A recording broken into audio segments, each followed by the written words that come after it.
of the country. This is some maps by my colleague Natasha Harlow, who's done a lot of work on the Iceni, and you can see that their coins are really concentrated in this eastern part of the country. Now, the coins also tell us some interesting things about the Iceni and who they were. We have a number of names on the coins. It's sometimes argued that these names refer to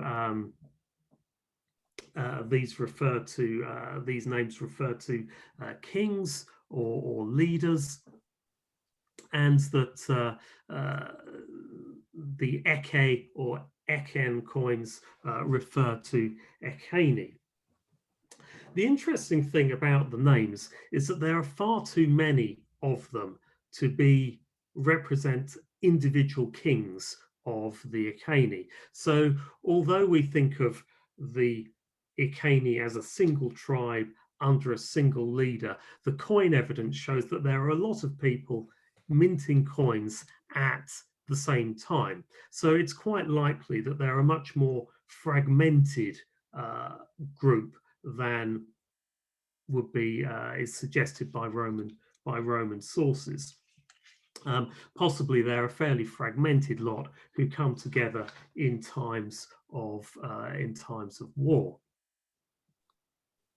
We also have coins with the name Prasto on, and these are originally thought to refer to King Prasutagus, who's famed in Roman sources as the husband of Boudicca, but this is by no means certain. As I say, there are a lot of places minting coins at about the same time, so we certainly don't have a unified tribe with a single ruler suggested by Roman sources, although it's possible that the fact that the Romans treated them as a single group may actually have been a factor in creating a sense of themselves as a single group. They are particularly famous for putting large amounts of treasure in the ground, particularly things like these the wonderful Snettisham talks, which we can see here on the left in the British Museum excavations, and then the earlier find of the Great Talk, where we can see the ploughman who found it helpfully reenacting the discovery for the cameras at the time.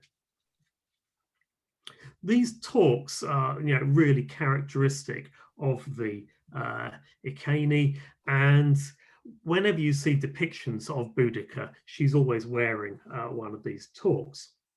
And this is because she's described as doing this, or described as wearing a large golden necklace by Cassius Dio, who's one of the principal Roman sources. And Dio describes as this great mass of the tawniest hair fell to her hips, around which around her neck was a large gold necklace. However, the archaeology suggests actually people weren't wearing talks by the time of the Boudiccan revolt. They're probably gone out of fashion. And what Cassius Dio may well be doing is employing a sort of stock barbarian description. The Romans had very stereotypical barbarians that appear in a lot of their writing, and this may be what's happening with Boudicca. And we'll come back to this in a little while. So we have a vague sense of who the Iceni are and where they are. What about Boudicca? Who is she? Who was she? Why did she cast such a long shadow? I'm not going to tell you very much about the revolt. You probably all know a little bit about it. There are 1,000 books about it. or you can go and watch Boudica's Lost Tribe on Channel 4, where you can see a pretty cheap reenactment of it involving about 10 people. The version of the Boudica story that we all know is that she was the wife of the Icanian king Prasutagus, although it's possible Prasutagus is a title rather than a name. And the Iceni were a client kingdom of Rome. They were allowed to be self-governing as long as they paid their tax. When Prasutagus died, he was supposed to leave the kingdom to Rome, but instead left only half of it, trying to bequeath the rest of it to his wife and daughters. The Romans, however, disagreed. Boudicca was flogged, her daughters were raped, and in AD 60/61, the Iceni rose and revolts, and they stormed Colchester, London, and Verulamium.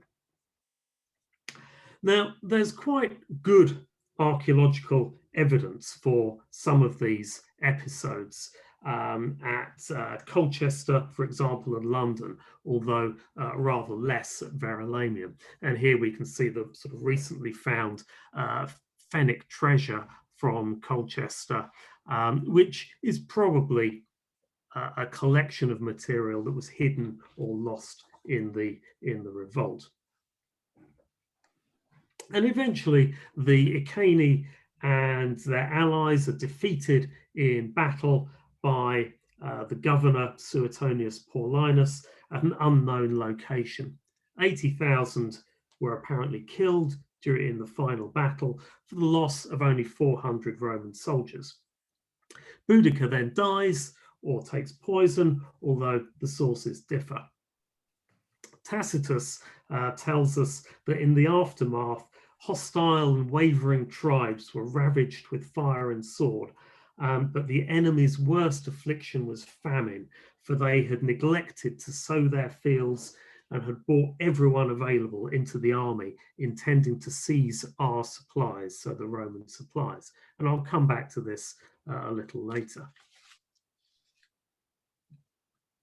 Now, like all good sources from history, when you pick it apart, it becomes a bit tricky.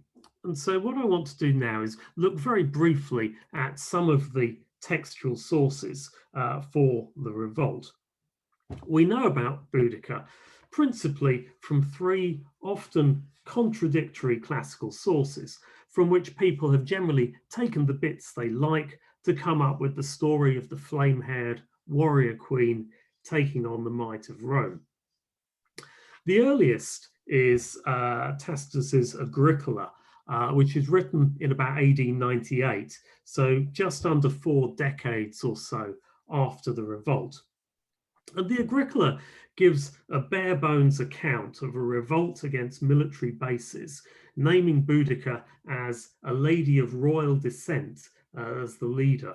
Although elsewhere, the Agricola suggests that it's actually the Brigantes, who are a tribe in the north of in the north of Britain, who were revolting. So if we only had the Agricola, we would think that Boudicca was from northern England.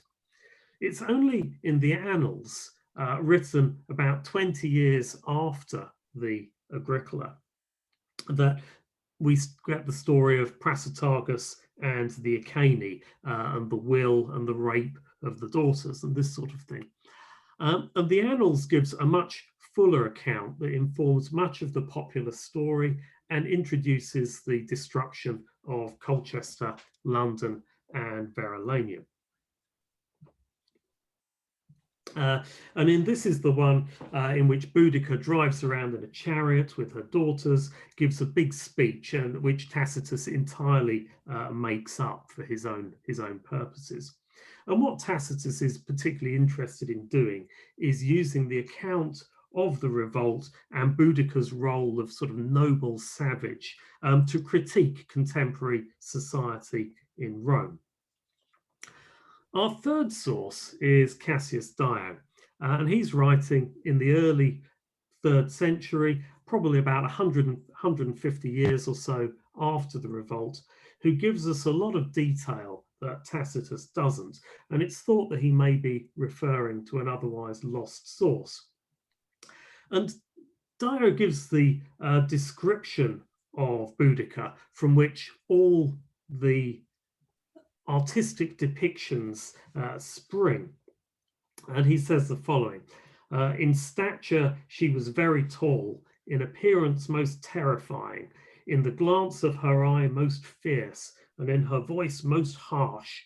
A great mass of the tawniest hair fell to her hips. Around her neck was a large gold necklace, and she wore a tunic of diverse colours, over which a thick mantle was fastened with a brooch.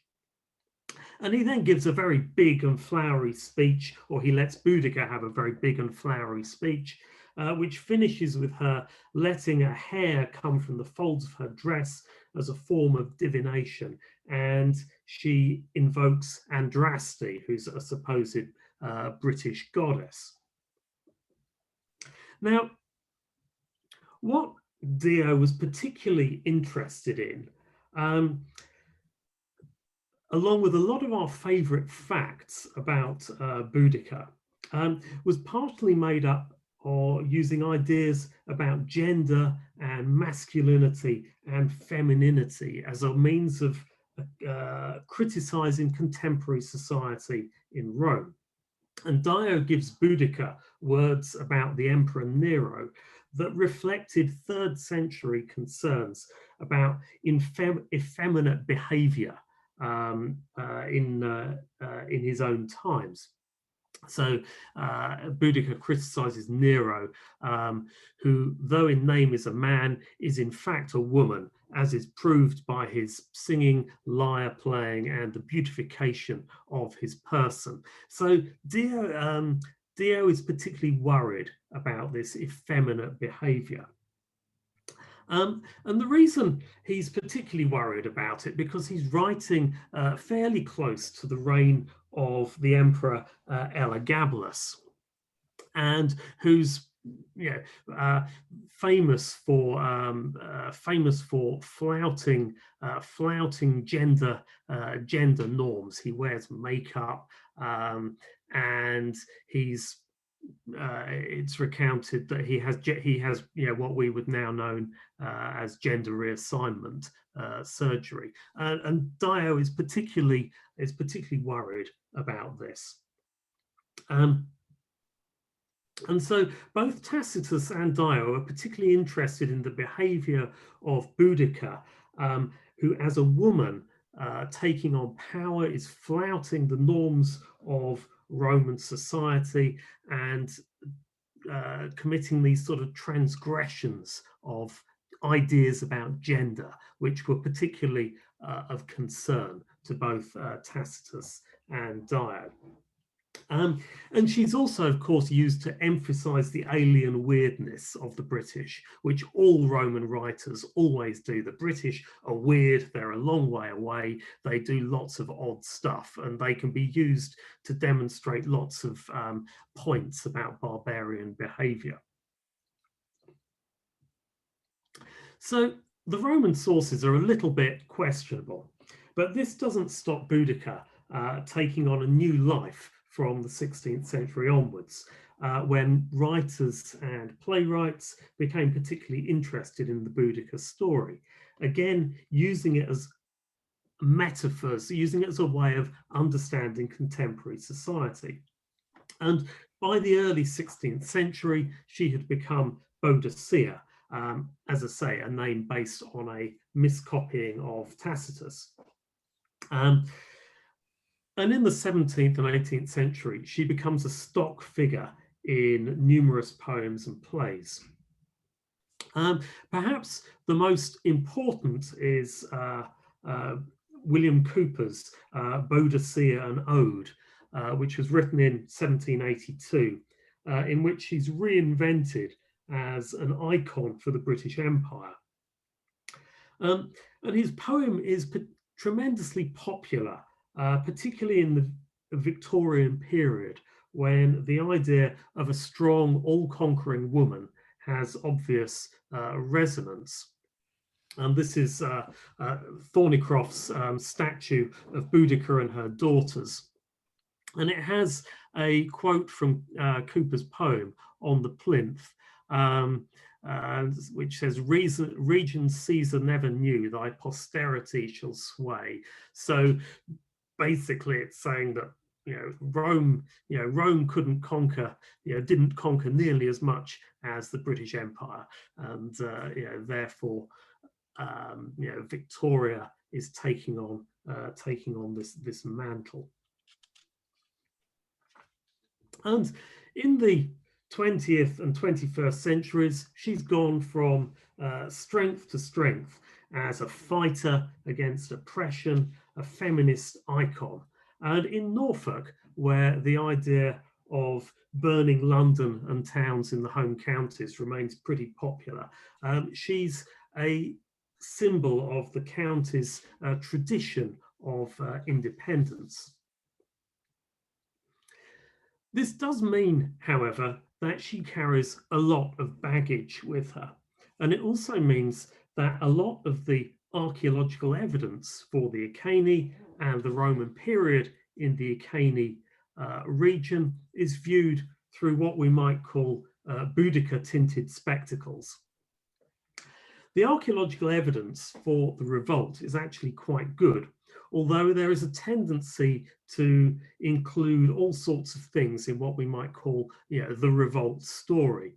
This is the wonderful tombstone of Longinus Sedapese, found in Colchester, and this was originally thought to have been destroyed by Boudicca's rebels, hacking the face off, and you can see on the left the face is missing.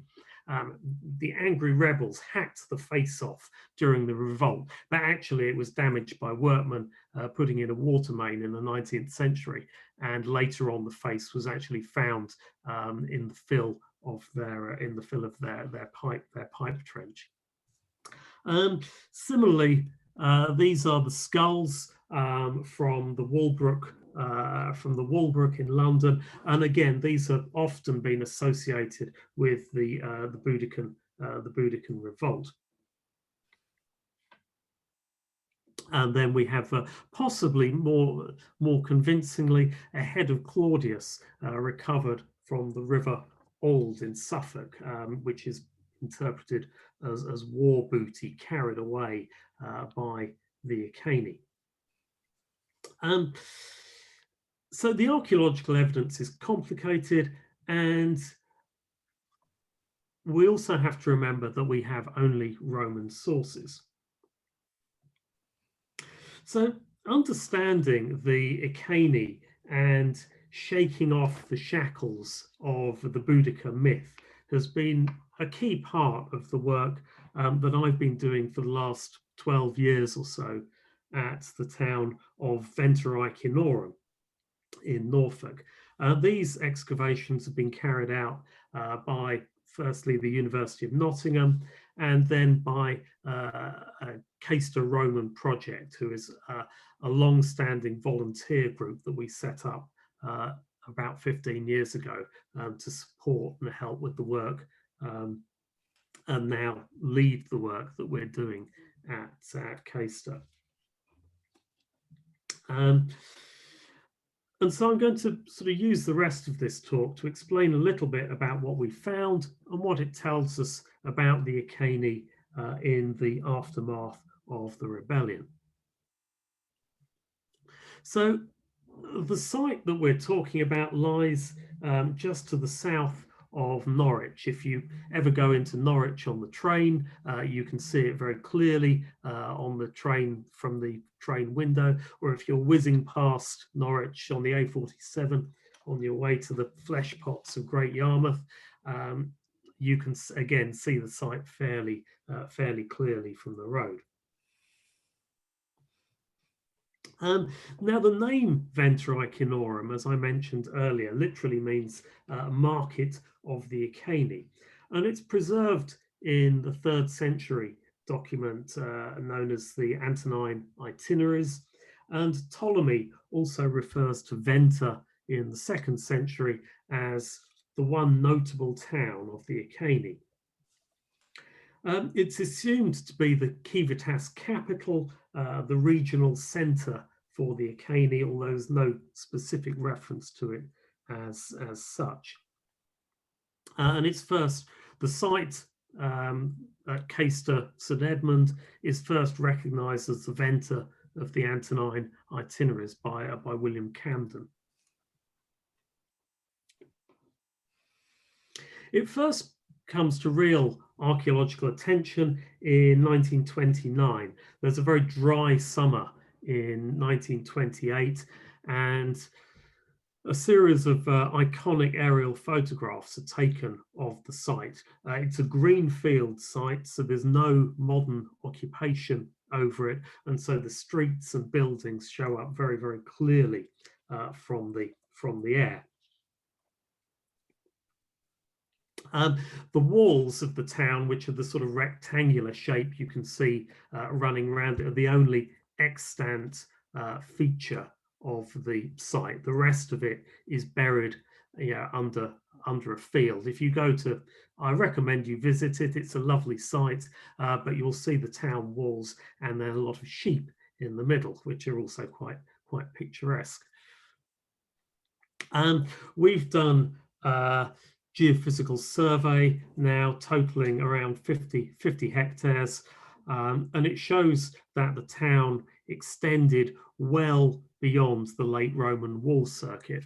You have to also remember that for most of its history, the town probably doesn't have its walls. They're a late Roman addition.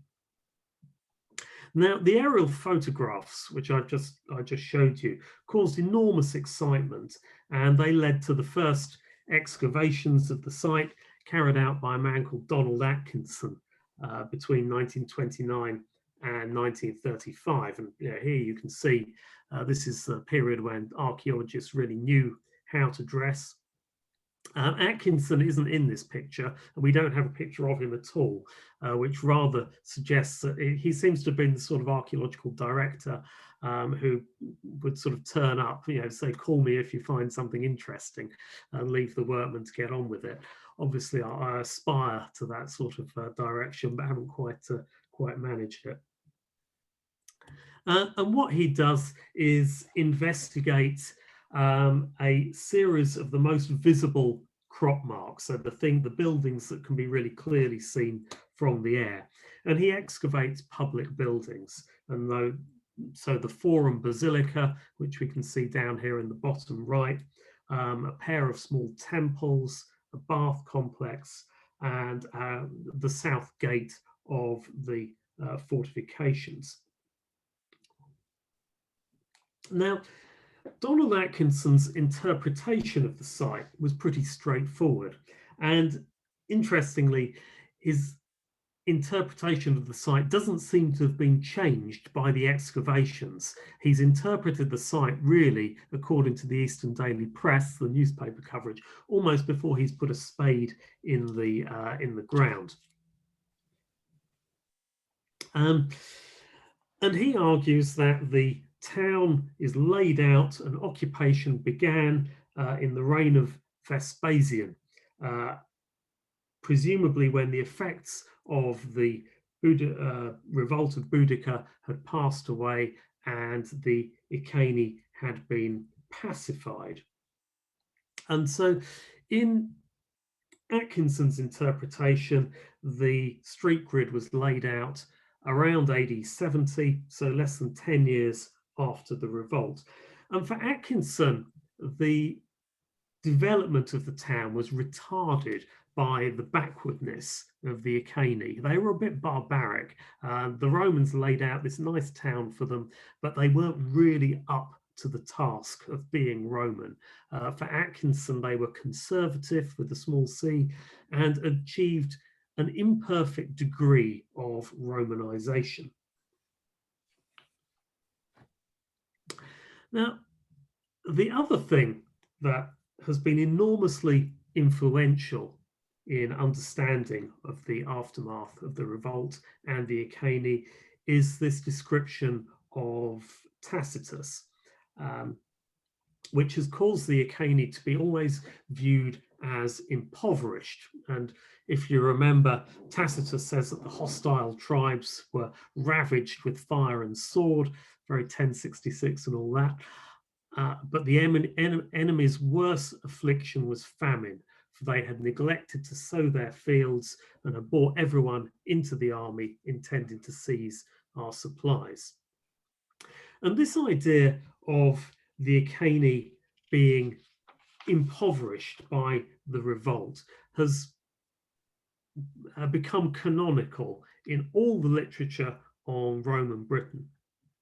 And if ever you read a book, and there's some, the David Mattingly's Imperial Possession, which is, I think, one of the best existing general textbook on Roman Britain, still contains the idea that Caister is Venter Icenorum is very small, rather not terribly impressive. And this is because the Iceni didn't have any money after they were impoverished by the revolt.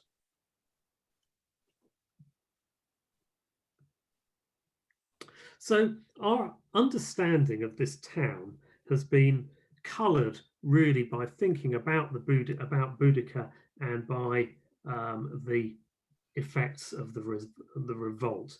We have a set of assumptions regarding the role of the site in the aftermath of the Boudiccan revolt, and that Venter Icenorum was founded as a response to the revolt has remained unquestioned in all the literature on Roman Britain. All the literature, however, is in agreement that it was the Iceni living in the town. But it's always been a problem to get people to really accept that the Iceni are still there after the Boudiccan revolt. This is really a fundamental misconception about the Romans in Britain. People tend to think that the Romans came in AD 43 and did some Roman stuff and then left in AD 409. Locally, Caister is known as the Roman camp, and indeed it appears as the Roman camp on early Ordnance Survey maps. And I always think that the Roman camp has in it the idea that the Romans came, camped for a bit, and then went away again. And it's certainly true that there were quite a lot of immigrants in Roman Britain, but probably about 80 or 90% of the island's inhabitants during the Roman period were born there and were descended from the pre-Roman population. Even at its maximum size of about 50,000, the Roman army constituted about 0.5% or less of the total population of Roman Britain, and none of them were living in Caister. So it's the Iceni living in Caister. What does the archaeology actually tell us about them? What do we know about them? We have a lot of interesting data from the site. But why is the Roman town actually where it is? Roman towns often have their origins in either military bases, as in the case of partly of Colchester, or in pre-Roman settlements. Now, one of the things we wanted to find was the Iron Age, the pre-existing Iron Age settlement at Caister, and we've dug 13 trenches within and around the town. And I think I could have dug 13 trenches in any given field in Norfolk, and I would have found more Iron Age material than I did at Caister, which was a little bit frustrating. But we do have some indication of Boudicca period activity to the north east of the site in the grounds of the Caister Hall Hotel. And interestingly, these are brooches being made around the time of the Boudiccan revolt, but they're a type of brooch more typically associated with the Trinovantes, who may be quite familiar to you as being sort of local to that sort of Hertfordshire, Essex area.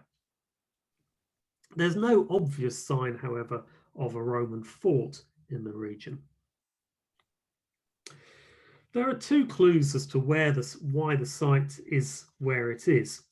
The first is the River Taz, which you can perhaps see as this sort of snaking line off to the left of the site in this aerial picture. And for a long time, it was thought that the River Taz was navigable as far as Caister from the sea. And certainly a lot of what you now see as the Norfolk Broads is in part the remnants of a major estuary system that entered into Norfolk, and you could certainly sail a long way into Norfolk. The Yarmouth sandbar wasn't there in the Roman period. But certainly all the work that we've done suggests that the River Taz is actually fairly small and only navigable by small flat-bottom boats during the Roman period. It may have been fordable, or it may have been an Iron Age cult site, a religious site. We're not really sure, perhaps associated with the river. We certainly have probably an Iron Age cult site at a temple we've been digging to the northeast of the town, and I'll come back to that in a little while. But it's my tentative suggestion that the town is not founded as a post-Boudiccan reprisal, but probably at a pre-Roman existing religious site, which continued to be venerated into the Roman period. Although Donald Atkinson suggests that the streets are laid out after the Boudiccan Revolt, about AD 70, all the evidence that we have is that they date to about 40 years later. Quite a few of them were excavated by Atkinson, and we've also had a look at them. And they're made up of layer upon layer of rammed gravel. This is a section that we cut through one of them. And this means that they're thick layers of gravel and they don't hold moisture very well. And so they show up really clearly from the air. But what we can clearly see is that they develop over time. They're not laid out in a single grandiose act of Roman town planning.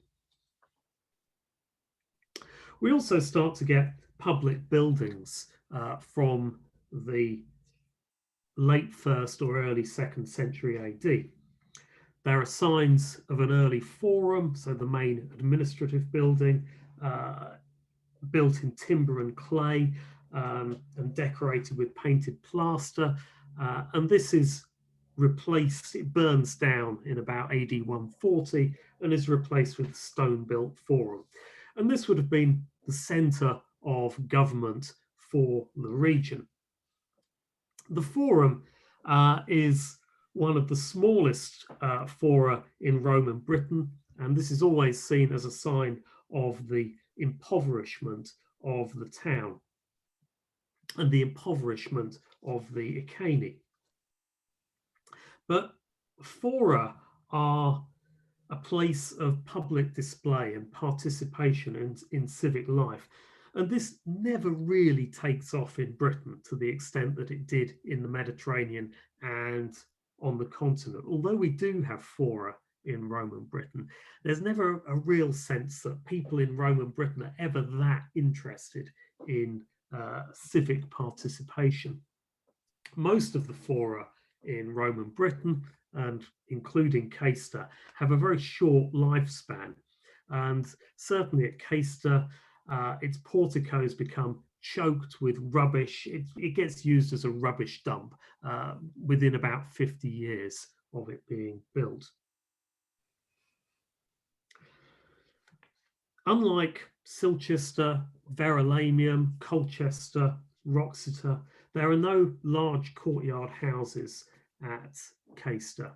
Norfolk as a whole has produced only a handful of mosaics, and there are very little in the way of villas. So the Iceni aren't buying into the idea of display through big houses either. It seems odd, it would be odd to claim that nobody could afford villas in the territory of the Iceni 250 years after the revolt, which is when most of the villas in Britain really date to.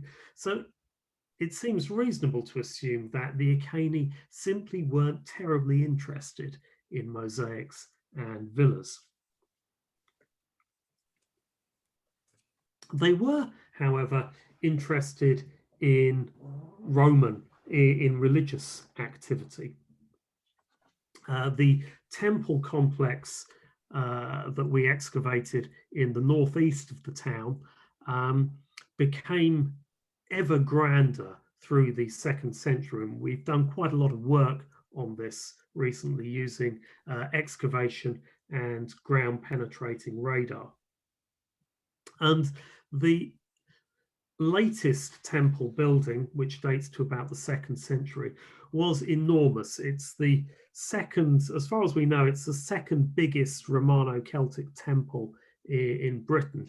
Unfortunately, it's not the biggest. I could have got a lot more media coverage if it had been the biggest. The second biggest is no good. You know, no one's interested in second biggest. But nonetheless, it's pretty huge. And compared with these very small public buildings that we get in the rest of Caister, it's really quite exceptional. The foundations of it go down about 2 meters. And we have a lot of signs of interesting religious behavior at the town. One of the most interesting things we've identified is this huge circuit of defensive ditches that run around the town, creating a sort of kite shape.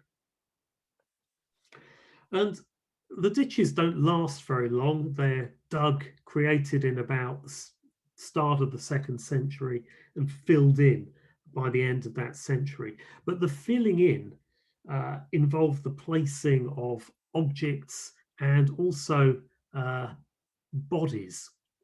Here we can see our excavations to the south of the town through the ditch system. And the ditches seem to have a symbolic function. When we dug them, we found quite a lot of interesting objects. This rather nice bottom, which you can see on the left here, is a Venus's bottom. It's part of a Venus figurine. Number one of several figurines like this that we found in these ditches. And we had this inhumation burial of a very severely disabled individual. He suffered from a hip disease and would have had real problems in moving, but nonetheless lives to about the age of about 40. But he ends up being buried in this ditch.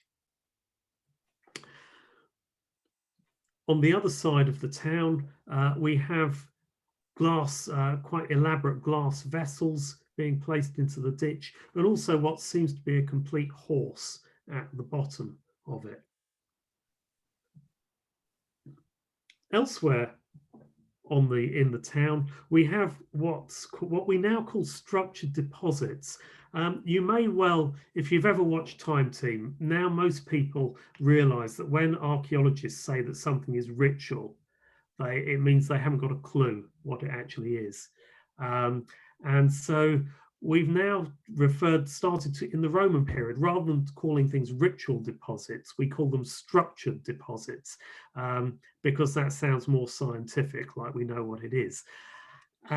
But certainly we do have the impression that people are placing things, they are selecting objects, they're selecting bits of rubbish, really, and placing them in the ground for reasons that we don't really understand. So you'll get almost complete pottery vessels, sometimes killed or put out of use by the drilling of holes or the breaking of little bits in, and also the selection of bits of wild animals to be placed in these pits.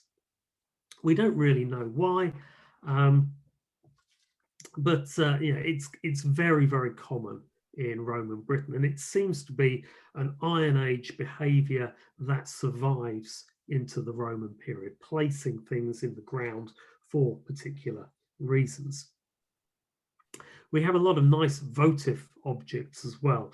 Miniature objects, miniature tools are quite popular in the territory of the Iceni, and this is a rather nice miniature votive spade. In terms of the deities, we have local gods and goddesses probably functioning alongside Roman ones, or gods and goddesses who are sort of combined. We certainly have evidence of Mercury, Venus, and Neptune. On the right, we've got another pipe clay figurine from our ditch. Mercury again with his bottom out. And we also have this rather wonderful curse tablet. This is, I have to tell you about this because it's my favorite thing from the site. It comes from dredging of the River Taz next to the site. And it's a complaint from a chap called Naze, or probably Nazenius, that someone possibly called Vroxius has stolen some things from him. And these include a wreath, bracelets, a cap, a mirror, a headdress, a pair of leggings, and all sorts of other stuff. And then we get this sort of rather formulaic curse that says, if you, Neptune, want the leggings, they shall become yours at the price of his blood. And so I really like the idea that if you're an all-powerful oceanic deity, what you really want, what's going to tip the balance for you to act on this person's behalf, is a pair of second-hand leggings. And I really like this because it just really brings it down to a very, very human level. Now, although they were quite happy to expand the range of available gods, the Iceni seemed a lot less enthusiastic about Mediterranean cuisine, culinary habits, amphory in ditches, culinary habits, and this sort of thing. We get very little use of oil or wine, so they're not really taking on aspects of the Mediterranean diet. I'll just leave the dead out of it for the moment. One of the things that the Iceni showed no reluctance about taking new habits on is hairstyles. Hairstyles don't get as much attention as they should in Roman Britain, but it's a big signifier of identity in the ancient world. Boudicca's hair, of course, gets a lot of attention, and the long hair and beardiness of barbarians gets a lot of attention. But elaborate women's hairstyles really take off in Roman Britain, and the finds of numerous hairpins suggest that the Iceni were really keen participants. The other major introduction into Roman Britain in this period is, of course, literacy, and Caister is full of people who are writing. There are numerous finds of stelae for writing on wax tablets, and we also have fragments of inkwells. This is not surprising because Roman towns were centers of tax collection, but finds of graffiti show that all levels of society were participating to some extent. So we've got a sense that the Iceni are participating in some aspects of Roman Britain, but not others. What does this mean? Are they actively rebelling, or are they just not very interested? Part of the problem that we have is that our idea of what is normal for Roman Britain is a very artificial idea based on a handful of quite exceptional towns like Colchester, Silchester, London, or Verulamium. And these towns represent ways of high status expression that were actually quite restricted in scope. Along with quite a lot of the other parts of the country, the Iceni probably had different ways of expressing wealth and status, and this may be simply less visible archaeologically. They may have had large herds of animals or a lot of portable wealth, which may have been far more significant to the Iceni than a mosaic. So to sum up, then, Boudicca and the Boudican Revolt cast a very long shadow over the Iceni. We have a character which is in many ways an invention of Roman writers who were writing in particular ways to make specific rhetorical points about a single specific rhetorical points about their own world. And a single episode has shaped our understanding of several centuries of life in the region. Tacitus's testimony of famine and impoverishment has shaped this whole story of the Iceni. If you take this story away, however, you get a sense of the Iceni responding in a particular way to the coming of Rome. Like most of the regions of Britain, they took in the things that they wanted that were of relevance to them and largely ignored the rest of it. And in this, they were little different to other parts of Britain, which remained a strange little island on the fringes of the empire. So the Boudican Revolt is a significant episode in the history of Britain as a Roman province, but the Iceni are more than just Boudicca. They're as fascinating and complex as any of the peoples of Britain. And as we do more at Caister, hopefully we will succeed in demonstrating that. And hopefully we may even convince Channel 4.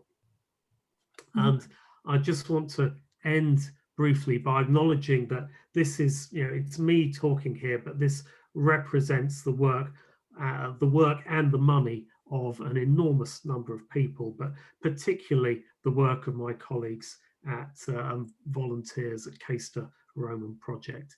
And at that point, I will stop and I will be happy to answer any questions that you have. And I'll stop sharing the screen too.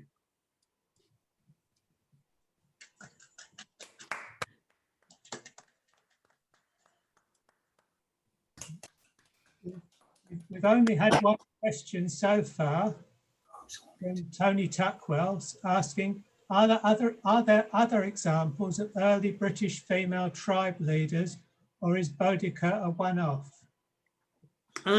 Well, there's the other really famous one is Cartimandua, who's Queen of the Brigantes, and she seems to have been based.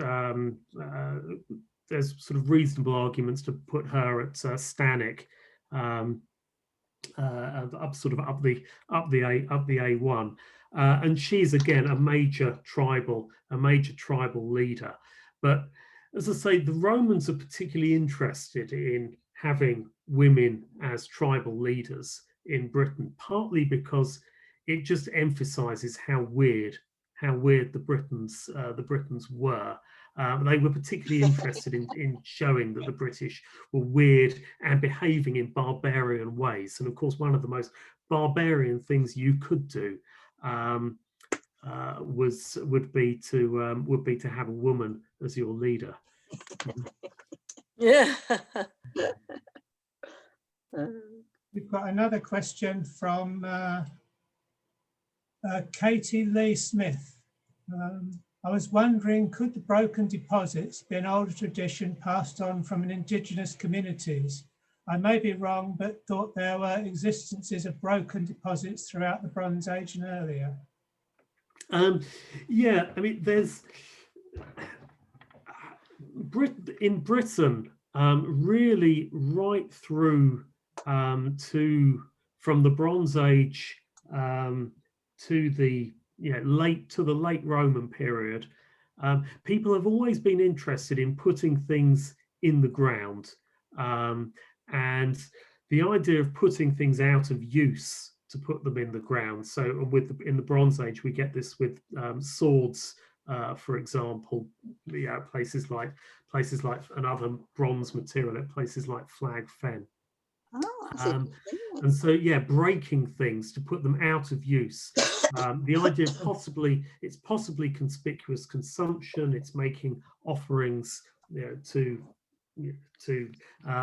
particular deities. But yeah, it's a very common thing, and I think we can. It's now generally accepted that these early practices, carrying on, from prehistoric Britain, well into the Roman period, and even putting some of the great late Roman hoards, like sort of the Mildenhall hoard or the Thetford treasure. There is still, I think, something significant. People are not just hiding things for safekeeping. They are putting things into the ground for particular reasons. So yeah, I think it's a long running practice. Thank you. There's another question from Katie. I was also wondering how much archaeological evidence there is for the massacre. Did you mean the massacre of the Iceni? Yeah, I was wondering. At the end, but when they were defeated by the Romans? Yeah.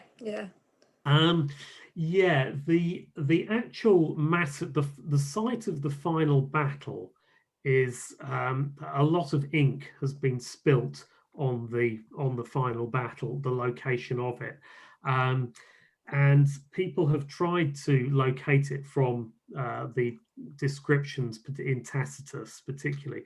The problem is classical writers use kind of stereotypical battle descriptions that will be familiar to their audiences, and so the best arguments have really been put forward for I think it's Mansetter, which but there's no evidence has been found of that final battle. It may yet come up. I mean, the loss of the legions in the Teutoburg forests has been, that battle site has been found in the last sort of 20 years or so. But yeah, the massacre of the final battle, we don't know. Also, actually, the massacre of people in Colchester, although some bodies have been found, despite the fact that the entire population is supposed to have been massacred, actually relatively few bodies have been found. So, quite what the death toll was, we don't know. But I think it would have been pretty unpleasant for all concerned. Thank you. Next question was from Jenny Moyer. What might the ear scoop have been used for? What might the what have been used for? Ear scoop. The ear scoops. Yeah, the ear scoops. Well, as the name suggests, they're for cleaning. It seems to be for cleaning your ears out. And one of the things that we do get in Roman Britain is, with the coming of the Romans, there is an enormous development of interest in preening, general bodily maintenance. So cosmetic sets, nail cleaners, tweezers, things like that become very, very common. And certainly, and both sexes seem to be participating in it. And as I mentioned, you do get these really lots of a real sense of hair being maintained, quite elaborate haircuts being employed. So yes, there's a lot of primping, a lot of preening, a lot of interest in your personal appearance that comes in with the with the Romans. And it's not just the Romans. It's not just, as I say, there's probably not many immigrants in Roman Britain. It's, you know, it is the local population participating in this. So yeah, cleaning ear scoops definitely seem to be for cleaning earwax out. The next question is from Ian Vance.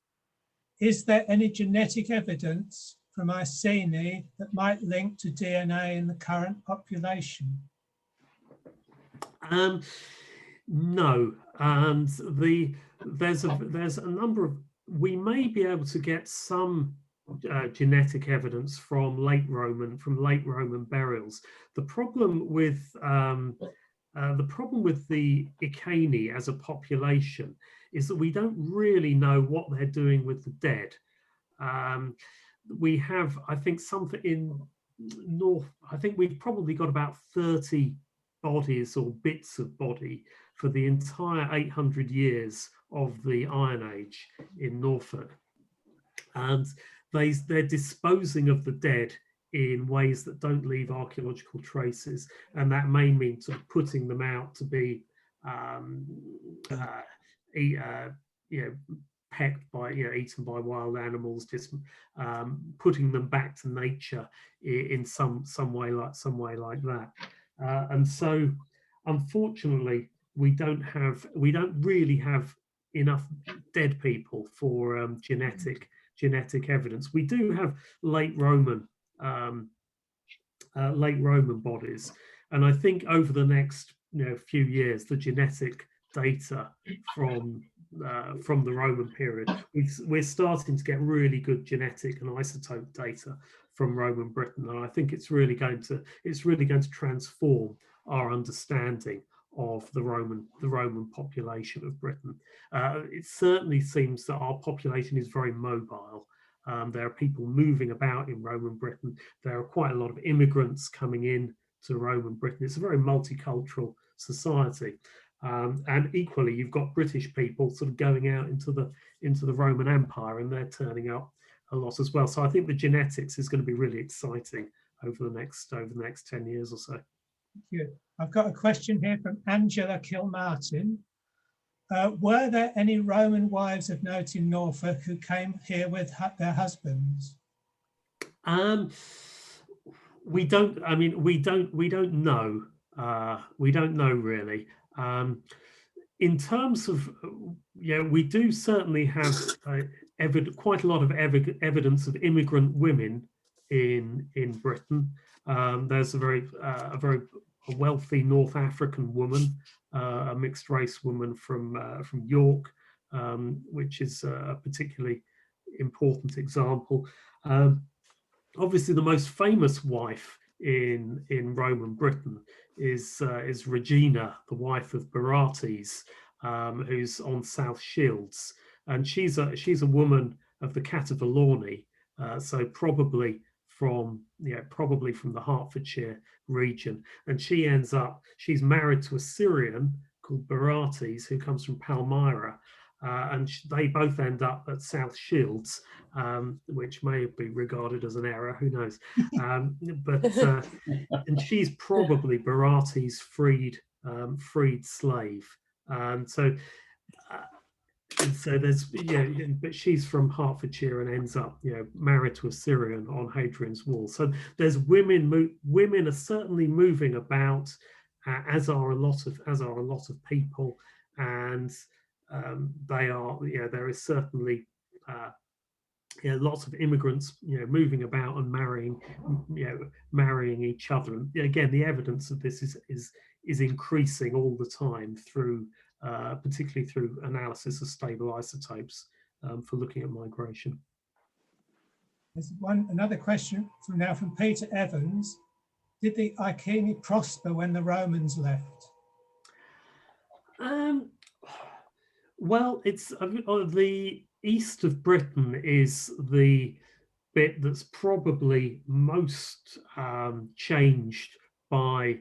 It has really dramatic changes in the 5th century. How many people the Romans leaving is quite a tricky thing. Although we talk about the Romans leaving, I think the best way of thinking about it is that nobody actually left, or hardly anybody did.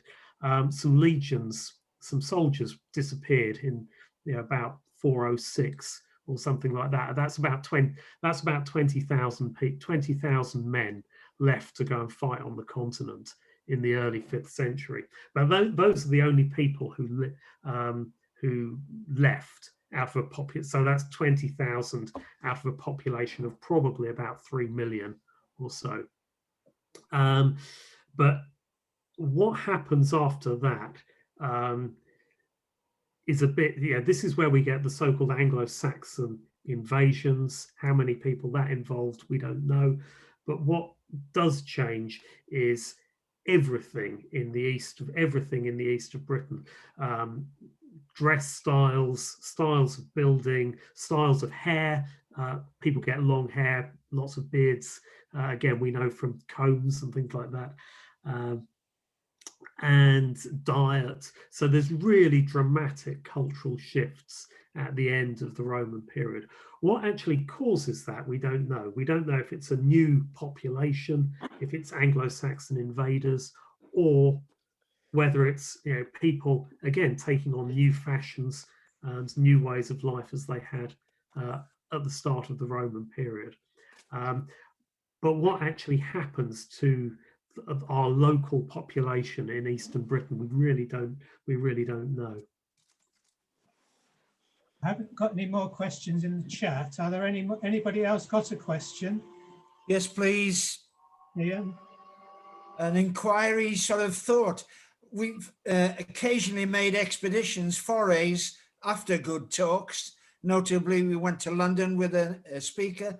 In the future, is it possible, Professor Bowden, if we showed any interest, to visit your site at Caister, and maybe even you show some of us who are interested around? Yeah, absolutely. I mean, when we're allowed to, when we're all allowed out of our houses again, yeah, I'll be very happy to take you around. I mean, we will hopefully be digging in the second half of August this year. So, and it's always nice, it's obviously always nice to visit an active dig when that's going on. But yeah, equally, I'll be happy to take you. And that's also when I'm definitely down there the most. But I would, I'll be very happy to take you around. Excellent. Can I, great talk. Can I ask a couple more questions, Ian? Okay. There's a question from Laura Towles. With the burials that have been located, had they taken on the Roman burial style? At Caister, it's very hard to tell. I think it's a really good question. One of the things that we have very few bodies of the burials and even cremations of the early Roman period. And so my thinking is that the Iron Age burial customs, which, as I say, don't leave any archaeological traces, I think they're carrying on well into the Roman period. The bodies that we do have at Caister, which date to the sort of 3rd or 4th centuries AD, they're pretty odd. They're being put into the ground in quite weird ways. We have nothing that I would really say is a normal burial from Caister, and so at Caister it's quite hard to tell. But I think certainly in that part of the world, there is relatively little adoption of Roman burial practice, and I think actually that's probably the case for most of Roman Britain. Although we do get quite a lot of Roman burials cropping up, there's still not that many of them for the number of people that we had in Roman Britain. So it may be that the Roman cemeteries that we get across parts of Roman Britain, is in some ways those are always the exception rather than the rule. People may still have been disposing of the dead in ways that don't leave much trace. Thank you. And one final question from Paul Green. Were the foundations 2 meters deep? Would the peaty soil have been much wetter 2,000 years ago? Well, the foundations that we had of the temples that were so deep, they were they're in masonry, so wouldn't be sort of too affected by soil conditions. And actually, we have a very sandy soil at Caister, rather than the peat.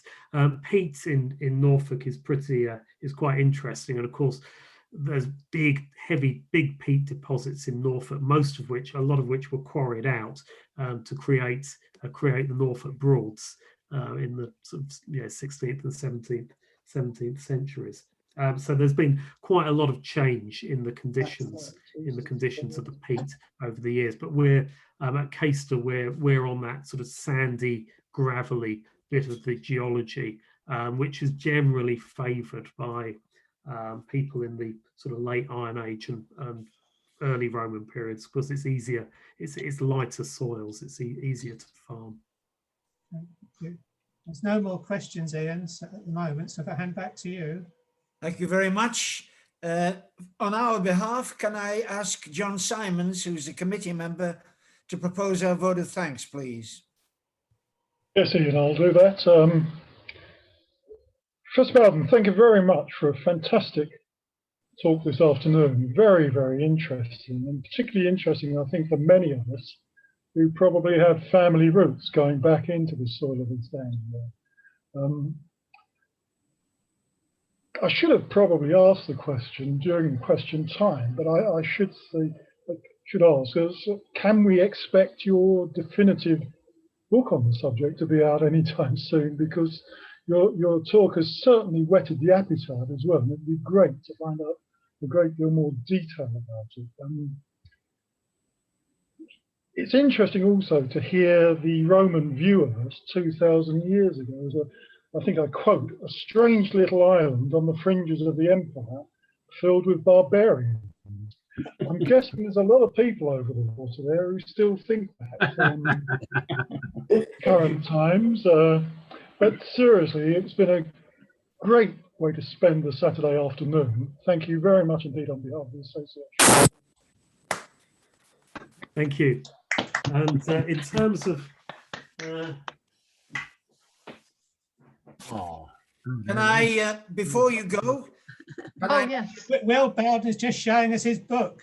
No, this is not the definitive publication by any means, but it's a sort of brief history of it's a brief history of Venter Icenorum, and it's available from Bitten Books, I think, for the princely sum of I think it's a £5. So absolutely cheap at the price. Who published again? It's by Bitten Books. Oh yes, so, yes. As in the bird. Yes. But it's I think also available from the Norfolk Archaeological Trust website Right. as well. Thank you.